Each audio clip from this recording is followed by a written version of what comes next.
Hey everybody, welcome back to the crossover, episode 110 of the crossover. We've finally made double digits, so that's exciting. I've got Hayes Wilson and John Lang with me as always. How's it going today, guys? Going pretty good. It's a kind of a rough week for sports content. I've been really busy. I haven't paid much attention to it, to be fair, and I don't really think I've missed anything. Yeah, I'm sitting outside watching a pretty beautiful sunrise, so it's pretty nice. Yeah, Hayes, kind of touch on what you said. We're leading with baseball this week, so that kind of says where we're at in the world of sports right now.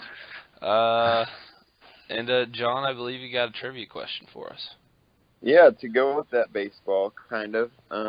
Okay, so as you guys know, back in the glory days of Royals baseball, 2014 to 2016-ish. Back in the day. The Royals, or like Kansas City in general, was kind of known for having a really great following on TV. Like, they would usually be one of the top one or two teams as far as their network rating goes on television.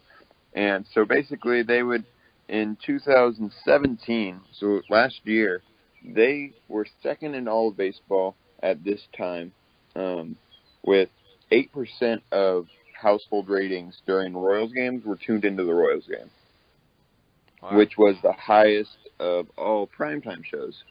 What do you think they are ranked now out of 30 teams?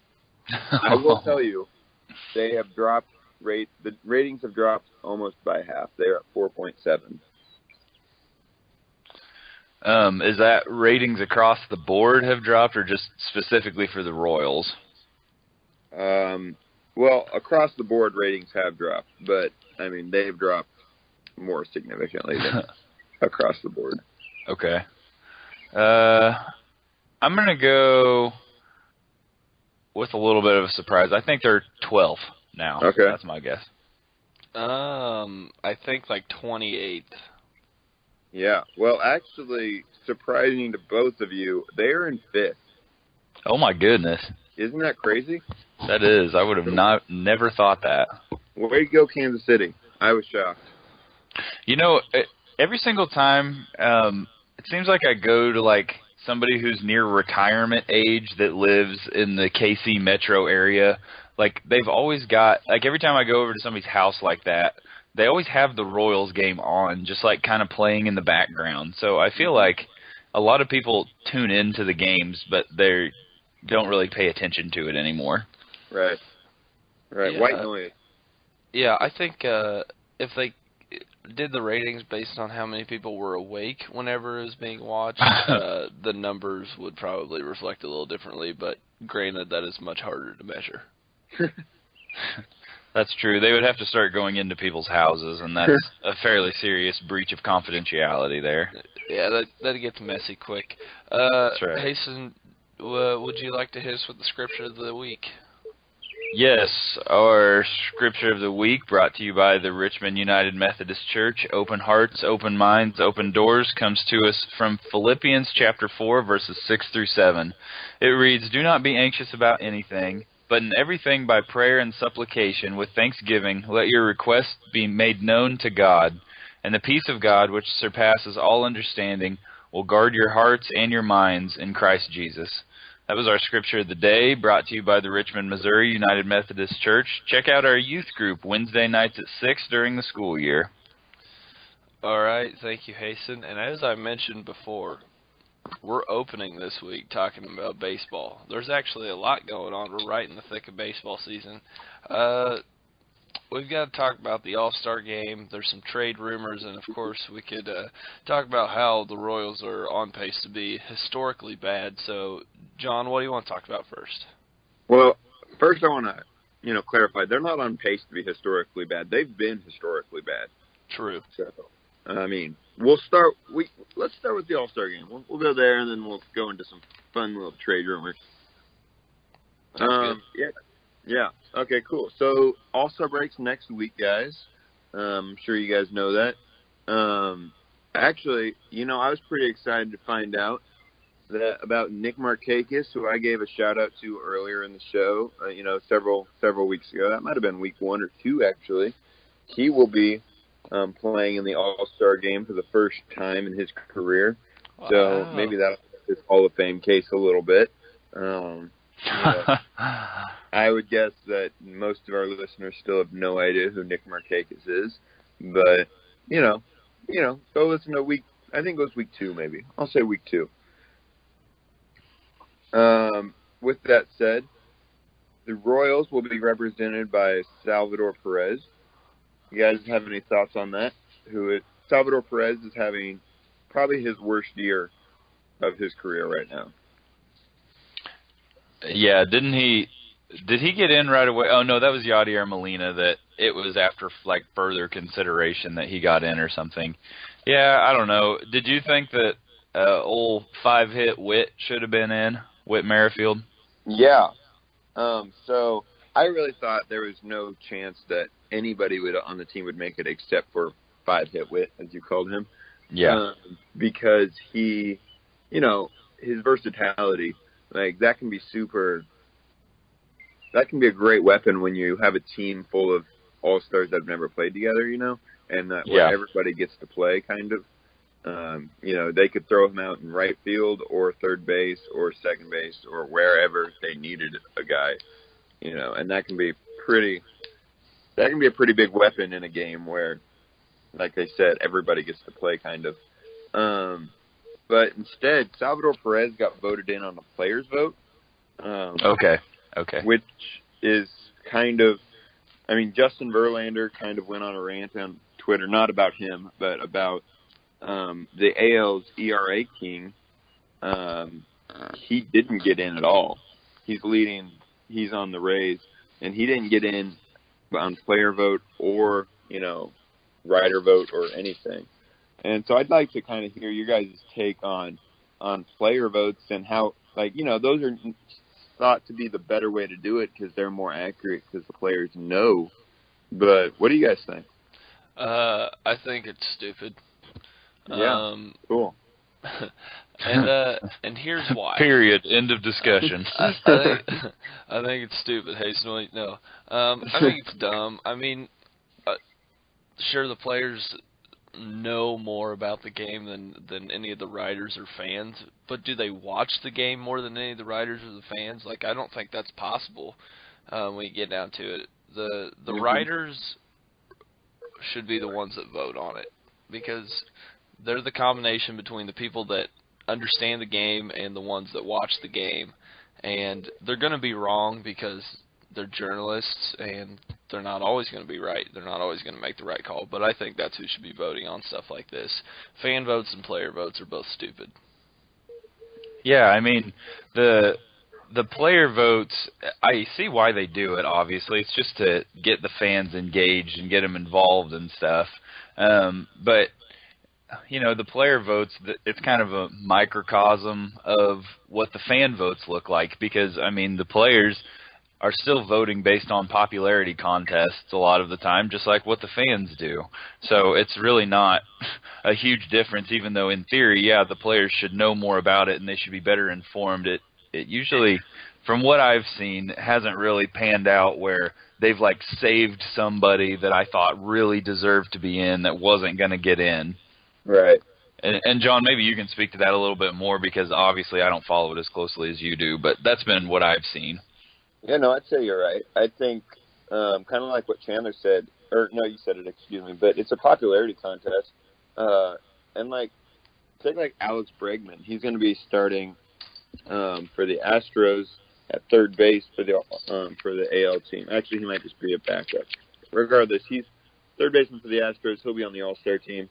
And he talked about how, it's going to be such a dream come true playing with a bunch of his childhood heroes. The guy's less than 25. I don't know how old he is, but he's not much older than you or I. And, yeah. So he grew up watching the same players we grew up watching. And, he's probably going to give his vote to, Adrian Beltre or Sure.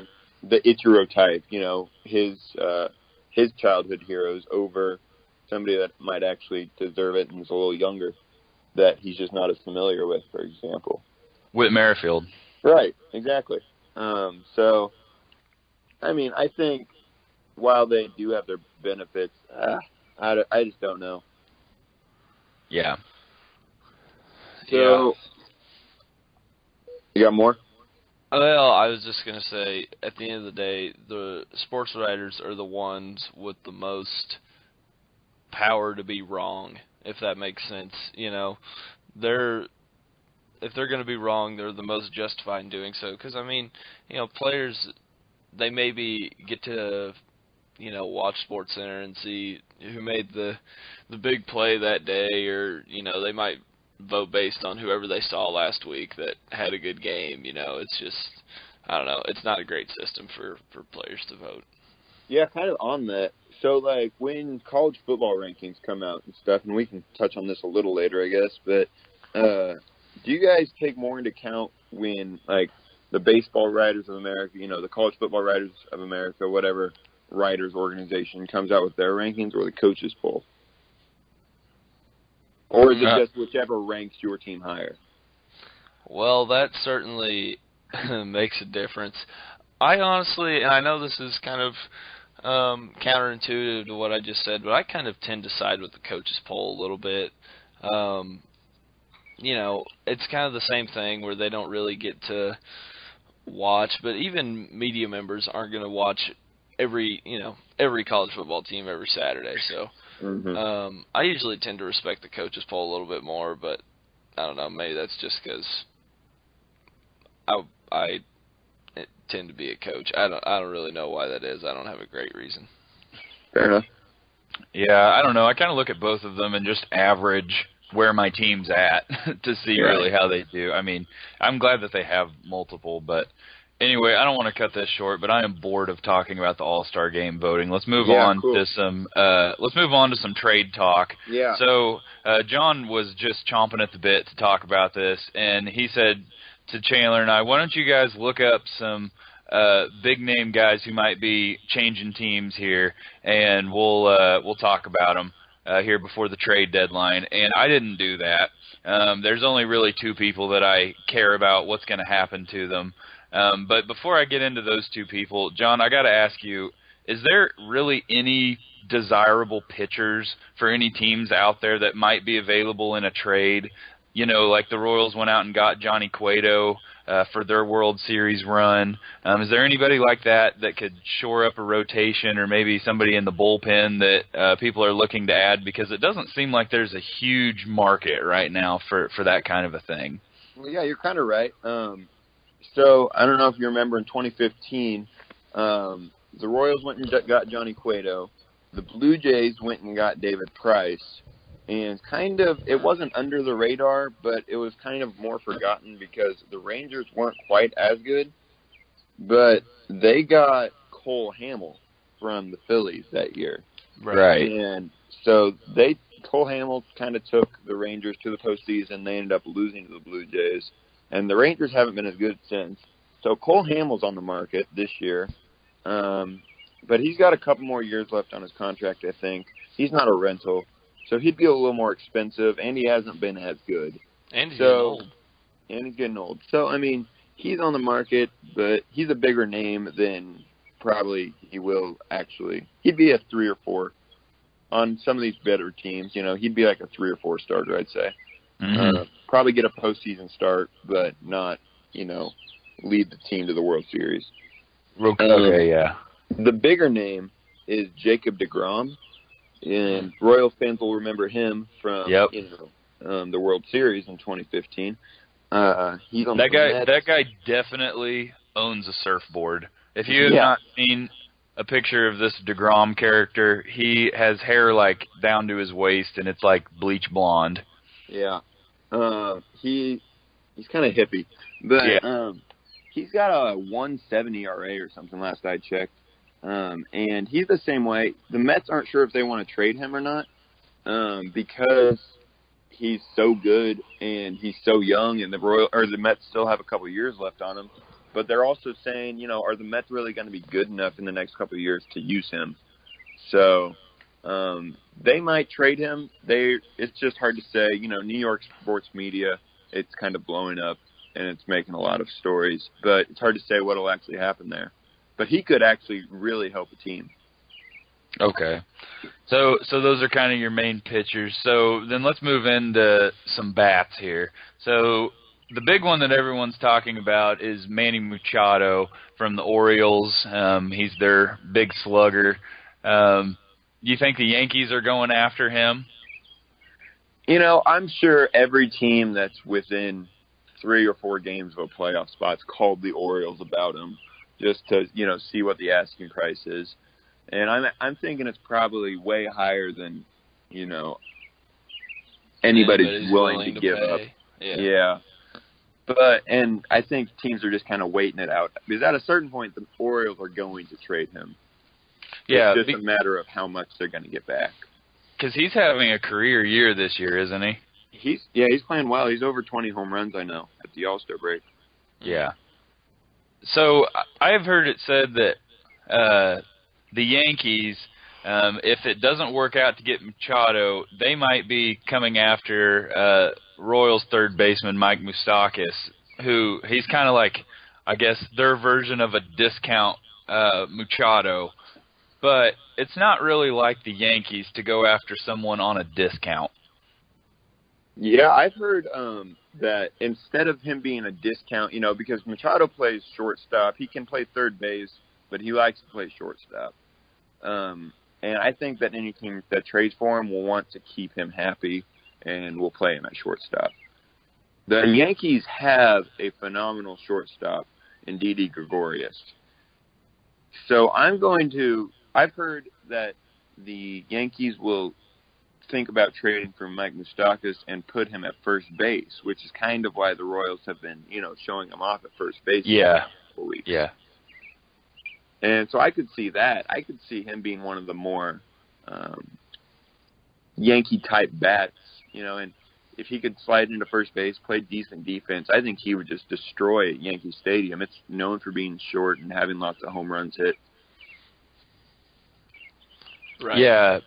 Yeah, pretty much any player who hits whatever amount of home runs at Kauffman Stadium, you tack 3 or 4 more onto that for if they played at home in a different ballpark. Oh, right. And then Yankee Stadium add 3 or 4 just for being at Yankee Stadium compared to most other ballparks. So, you could look at I think he's at 19 so far this year. I could see him hitting, 20 more in the second half of the season. And it's a little shorter the second half. We're already past the halfway point.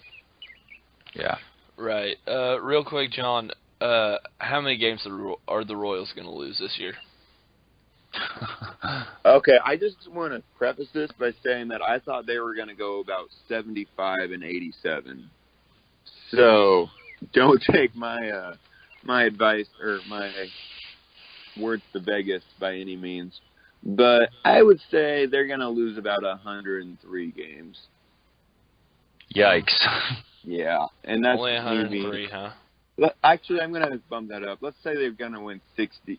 They'll win 60 and lose 102, just because that sounds a lot better than 59 and 103. That's true.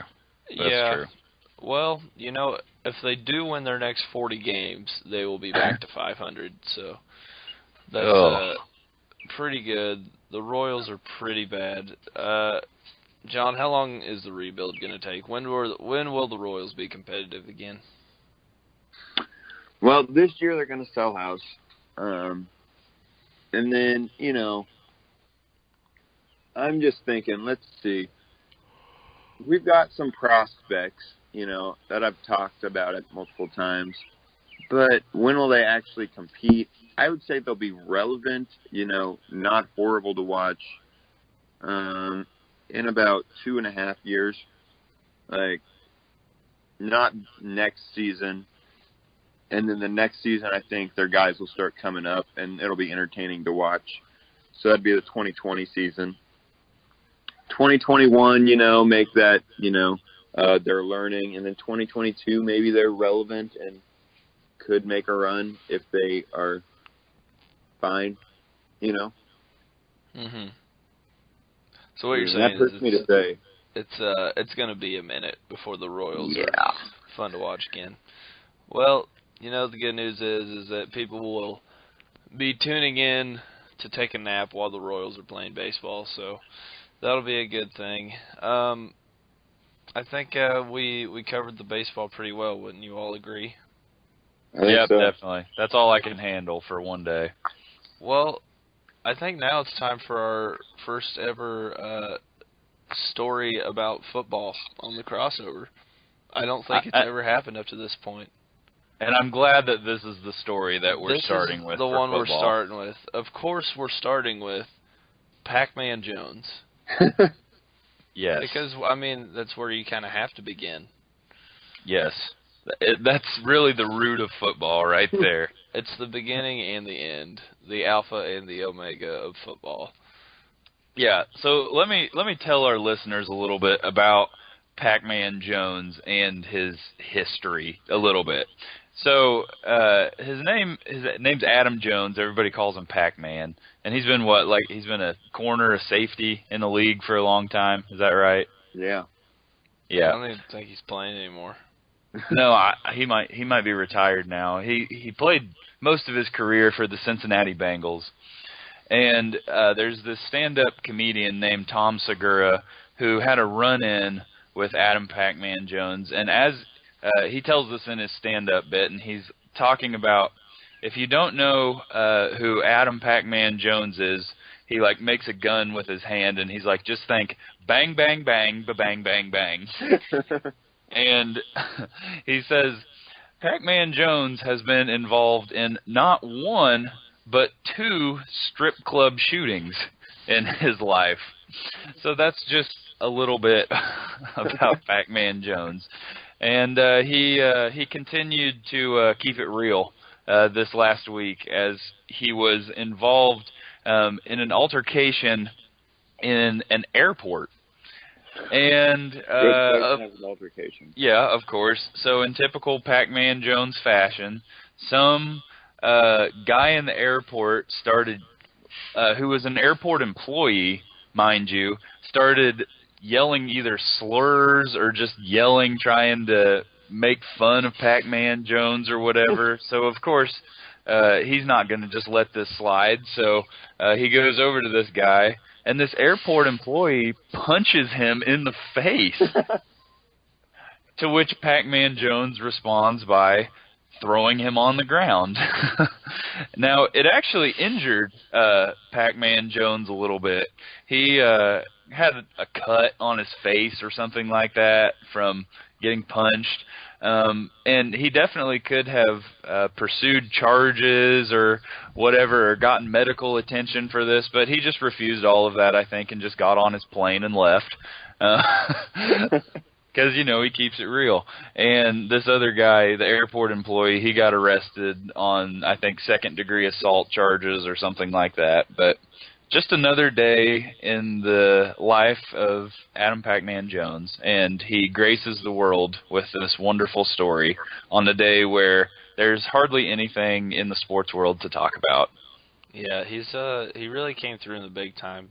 I always would trade for Pacman Jones on Madden 08 with the Packers for some reason, because even though I'm all about the kind of clean reputation thing that the Packers have going for them, I just needed Pacman Jones on that team. So that's what Pacman Jones is most known for in my world anyway. Their defense needed some bite. I could see it. That's true. Al Harris just wasn't doing the job. So, yep, we're thankful for Pacman Jones giving us something to talk about. Ever entertaining, even though he is not relevant on the football field whatsoever. This is just a brilliant segue into, we're going to talk about some Division II football, if that's okay with you guys. Our second football segment. Our second football segment about probably the finest level of football in history, Division II football. It's tough to beat. And some preseason rankings came out just the other day. Some headliners, of course, defending national champions Texas A&M Commerce coming in at sixth. West Florida, defending runner-ups, coming in at first. Our Bearcats guys, they're ranked at ninth. Ooh. Yeah. A little disrespect, I think. Some other noteworthy teams: Grand Valley coming in at 5. Fort Hays, MIAA foe, coming in at number 4. They won the conference last year, went 11-1. And I believe and one in Maryville, so that's pretty tough to do. Right. And I believe the only other MIAA school was Central Missouri, coming in at 18, like they've been ranked the last 15 years.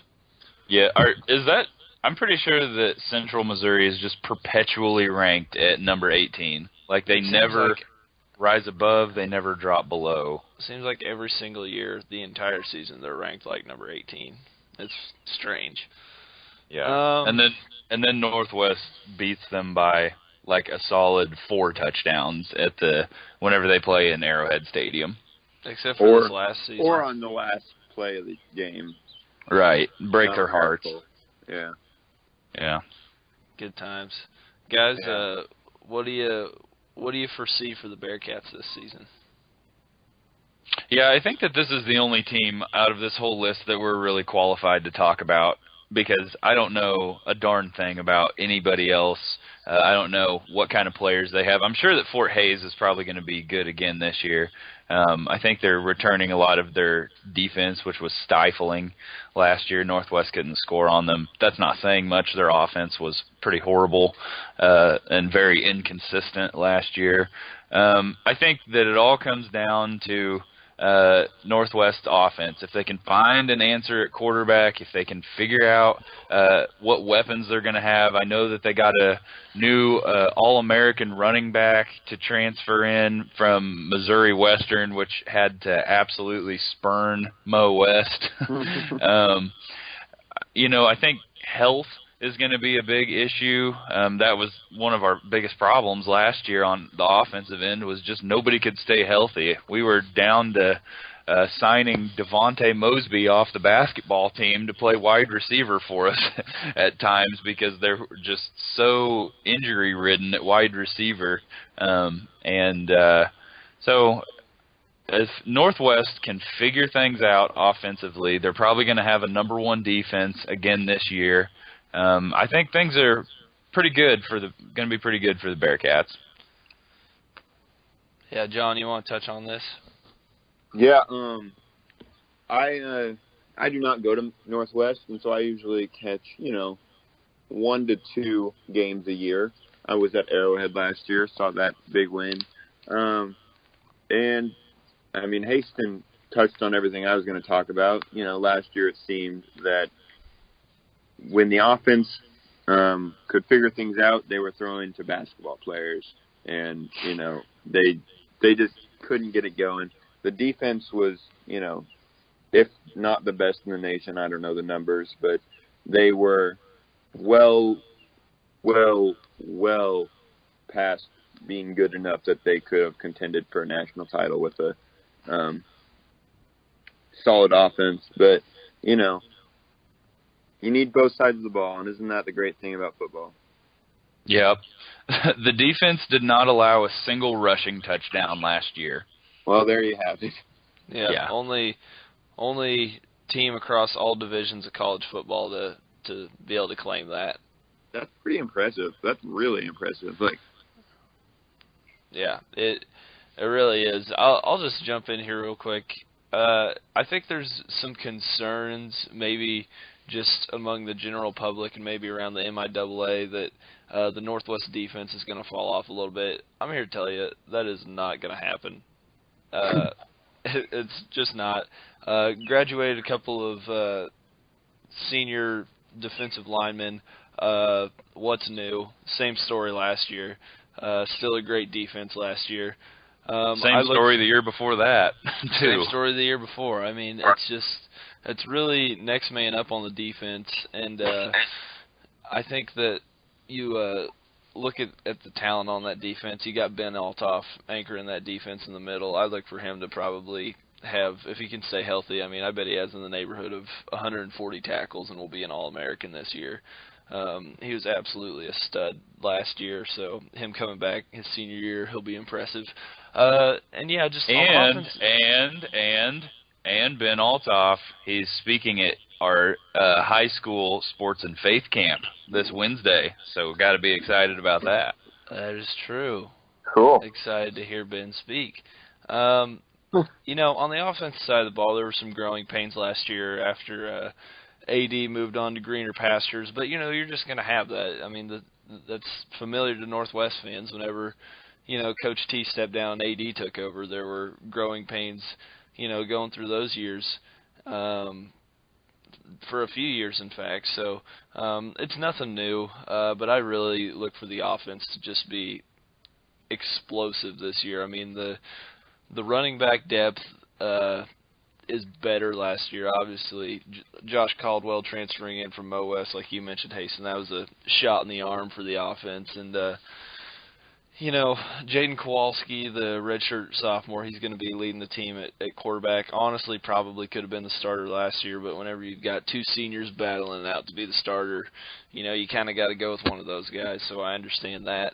What it's really going to come down to, I think, is the receiving core. Can they catch the ball? Last year the answer was no. This year the answer needs to be yes. So I'm really excited to watch the Bearcats this season. They got to be able to kick field goals. They couldn't do that last year. Hopefully they got that all figured out. Got to be able to make field goals. Yeah. Oh man, I forgot about that. Yeah. Holy cow. That was a huge problem. Couldn't really score unless it was in the end zone. So. Yeah, and it was frustrating after we had one of the best kickers statistically in Division II history for the past 4 years. We'd been spoiled at kicker, and then all of a sudden it was like, my gosh, you can't find somebody on campus who can make more than half of their 25-yard field goal attempts. Like, it was crazy. Yeah, we were, I think, probably sub 45 or 40% from field goals last season, which is obviously not what you want, especially whenever you've got an offense that's struggling in the red zone, you know, with that lack of a rushing attack. But this season, I think the Bearcats are going to have a chip on their shoulder. Last time they didn't win the national championship, they decided to go win 2 more. I mean, I just think Rich Wright's a great coach, and it's a great culture, a great coaching staff. So I think the Bearcats are going to step back up and have a tremendous season if they can stay healthy, which was an issue last year. Yep, for sure. So, the real question, will they win the national title this year?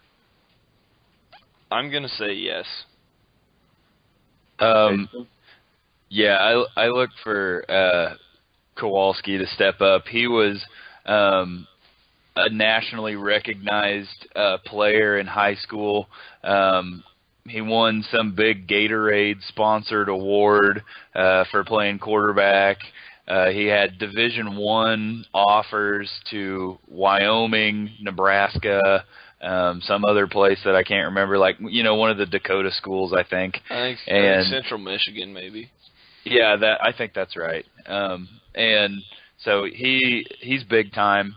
I'm really excited to watch him play. I think if he, you know, you've always got the caveat of, well, if everybody gets injured, then there's not really anything you can do. So I'm going to say yes. I think that they will. I think they're due for one. That's right. Cats by 90. Okay, now we need to move on to a really important topic here. So, as you guys know, being from rural Missouri, it's a tremendous time of the year. Like this week in particular, the sweet corn is ready. Mm-hmm. It's Next finally. Week it'll be too done, but this week. This week is the prime eating days. Prime picking, prime eating is this next week. So we need to debate the question that has been asked ever since we started this show 10 episodes ago by all of our fans, I'm sure. Who would win a corn on the cob eating contest between us 3 hosts? Let me just go ahead and jump in here and say my feelings are hurt at this. While I do love corn on the cob, obviously I have some challenges when it comes to eating corn on the cob. So obviously I wouldn't win because I would not be able to qualify. Because no matter how hard I try, I leave some kernels on the cob because I'm missing that front tooth. So it's Right. I'm honestly a little hurt that we're talking about this, but I'm going to go ahead and remove myself from contention because it's just not realistic. Well, Big of you. could you cut the kernels off and eat them out of a bowl faster than John and I could eat it off the cob? Because I'm not going to eat it unless I've got butter and salt on it, and it takes me a few minutes to get all of that done. And I'm not sacrificing that for anything. Even if we are in a contest, I'm still going to roll my ear of corn in a stick of butter, and then I'm going to salt and pepper. Yeah, I mean, get my bib on. We're not barbarians. I mean, of course we would do that. But no, I still don't. Pokers in the side. I still don't think I could do that. I don't think I'd be able to. John, Yeah, what do you think? Yeah, I might be a barbarian because I can do without the salt. I mean, butter's nice, but if it's a nice ear of corn, nice ear of Missouri sweet corn, I could probably do without it. It wouldn't be the worst thing in the world in the sake of a contest. But I really like my chances. I got that, the big mouth to, get more kernels. I think, we've all been eating corn long enough that we know our own system, but I go with the typewriter method. But I don't know. What method do you guys use? Yeah, I also use the typewriter method. Okay. Yeah, sometimes, I don't know what you would call it. I use the spool method, I guess, where I rotate. I just eat up in a circle, right, and then I move over and I eat up in a circle. Every once in a while I'll do that just to change things up. But yeah, most of the time it's the typewriter method. And I also make a ting sound every time I get to the end of a row, and then I start over just for the fun of it. Of course you do, because you have to. Right. Yeah, but really annoying when we both do it. Right. People in restaurants hate it. Yeah, I'm going to go ahead and give you the advantage on this one just because I definitely think that it takes me way too long to prepare my sweet corn for eating it. And if you're okay with just pretty much grabbing it, maybe slapping a little butter on there and going for it, that's gonna make all the difference right there. Yeah. All right. Well, congrats on that. My feelings are still hurt. We're moving on to over-unders. This week we got about 3 over-unders for you. The first one, I think John probably threw this one on here. How many weeks? I would like to say, I threw this on before we discussed the topics too much. So, right. Obviously. Kind of makes it interesting. But I'll still have something to say about this. Weeks until I, Chandler, want to start discussing football at length. The line is 2.5. And I'm just going to say I was wanting to do this about a month ago. People usually don't take too kindly to talking about football in June, so I refrained. But it has been football season from the minute that basketball season got over. Right, and I feel like it's been basketball season. Well, it's been NBA free agent season since the moment that basketball got over. And I'm disappointed we didn't really talk about that this week, but there hasn't been a whole lot of really anything major going on this week. A few free agent signings, but yeah, I'm going to say that until the question is not when will Chandler, it's when Chandler wants to start discussing football at length. And the line is 2.5 weeks. I'm going to say under because he wants to talk about it now, like you said. Yeah, I respect that, Chandler. I'm going to have to hold my tongue in, early December when I'm trying to talk about Royals free agency, and you guys are shooting me down. But because I'm assuming you'll shoot me down then if you're shooting me down in mid-June. But whatever. Got that right, yeah. Kid. I'll take the under. All right. Well, we're all taking the under there. I'm so glad that football's around the corner. Next year, Royals draft pick. Which draft pick are they going to hold? The line is 1.5. I'm going under. They're gonna. Well, yeah, I think they'll have the worst record in baseball this season. Yeah, they've won, what, like 5 games since June 1st or something like that? I think 5, yeah. Yeah. Did they lose yesterday? Yeah, they did. Yeah. No, they So, had yep. an off day yesterday. Oh, they lost the day before yesterday and then won the day before that, right? Right. Yeah. Because Yeah, I saw so- something on Twitter that said, well, the Royals' winning streak ends at 1 game. It was a glorious 24 hours. I'm going to take the under as well. I think they're going to have the number 1 overall draft pick. And if a team beats them out for it, they should be ashamed of themselves. Well, the Baltimore Orioles, ladies and gentlemen, with Manny Machado on their team, they'll trade him in the next couple weeks. They are already battling the Royals for it. And if they're trying to get the best pick from the number 1 pick from the Royals, then they have to wonder, what in the world do we have to do? We already lose every day. But they have about the same record, and they're going to trade one of the best players in baseball. So I'm going to say that they will be even worse in the second half than the Royals will be. That's true, but the Royals might also trade Moose, and so then that makes them worse, and who knows from there. Who knows? This is what we have to look forward to discussing, though. You're right. I love a good old-fashioned tanking competition. It's like a dunk tank. Yes. Great. Right. Yep, keeps things entertaining. We got a classic Phoenix Suns Brooklyn Nets situation on our hands right now. Yep. It's a good time. All right, lastly for over-unders, number of players on the Royals September roster that I will be able to name. The line is 5.5. I don't know that I can name 6 now, so I could probably name 6. I don't know. They trade Moose. I'm gonna take the over. No, I'm taking the under. I think I'll be able a to good line. I think I'll be able to name 5 probably. Yeah, that's a pretty good line on that one. There's not a real clear-cut answer because that's right. That's just in the range that he would possibly know. I mean, Whit Merrifield and Salvy are still going to be there. So there's 2 right offhand that he can name. I'm going to take the over. I bet he can get 6, even after Moose is traded. Yeah, I really do think so, too, especially after, he's been listening to me talk about him for several months. I think he'll be able to throw a name or 2 out. Right. Well, guys, I appreciate the benefit of the doubt. We're going to go ahead and wrap up our show here, give a few shout-outs, and probably get out of here so you all can enjoy your weekend. Guys, who are you shouting out to this week? I am going to give my shout-out to Dirk Nowitzki, legend from the Dallas Mavericks.